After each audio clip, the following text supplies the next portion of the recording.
Early salary personal loan, इसका eligibility criteria है कि ये सभी लोग अर्ली सैलरी से पर्सनल लोन के लिए एलिजिबल हो सकते हैं जो कि एक सैलरीड पर्सन है,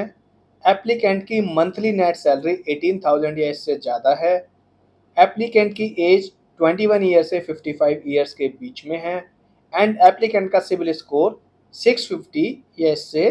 ज़्यादा है। अगर एप्लीकेंट इन क्राइटेरिया को मैच करता है तो अर्ली सैलरी से लोन के लिए एलिजिबल है। लोन क्राइटेरिया यानी कि अगर पर्सन एलिजिबल है तो उसको अर्ली सैलरी से जो लोन मिलेगा उसमें क्या क्राइटेरिया रहेगा। इसमें क्राइटेरिया रहेगा कि लोन अमाउंट 8,000 से 2 लाख तक का हो सकता है, रेट ऑफ इंटरेस्ट 15% से 30% तक का हो सकता है, लोन टेन्योर यानी कि लोन का टाइम ड्यूरेशन,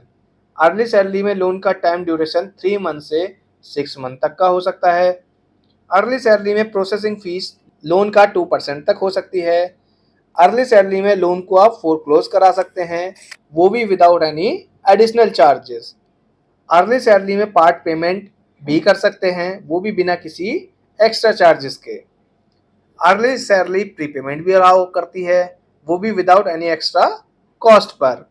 अर्ली सैलरी में लोन के अगेंस्ट में कोई इंश्योरेंस चार्जेस अप्लाई नहीं होते हैं एंड अर्ली सैलरी का जो लोन कंफर्मेशन टाइम पीरियड है वो सेम डे का है एंड डिसबर्समेंट का जो टाइम पीरियड है वो भी सेम डे का है, जो कि इसको खास बनाता है बाकी एनबीएफसी से। अब कुछ इंपॉर्टेंट पॉइंट्स जैसे कि सैलरी मोड, यानी कि अगर एप्लीकेंट की सैलरी एनईएफटी, आरटीजीएस या कंपनी ट्रांसफर मोड से रिसीव हो रही है तो एप्लीकेंट एलिजिबल हो सकता है अर्ली सैलरी से लोन के लिए, और अगर एप्लीकेंट की सैलरी कैश या यूपीआई मोड से रिसीव हो रही है तो एप्लीकेंट नॉट एलिजिबल है लोन के लिए। निगेटिव इंडस्ट्री, अगर एप्लीकेंट इन प्रोफाइल पर वर्किंग है जैसे कि D grade, police, courier boy,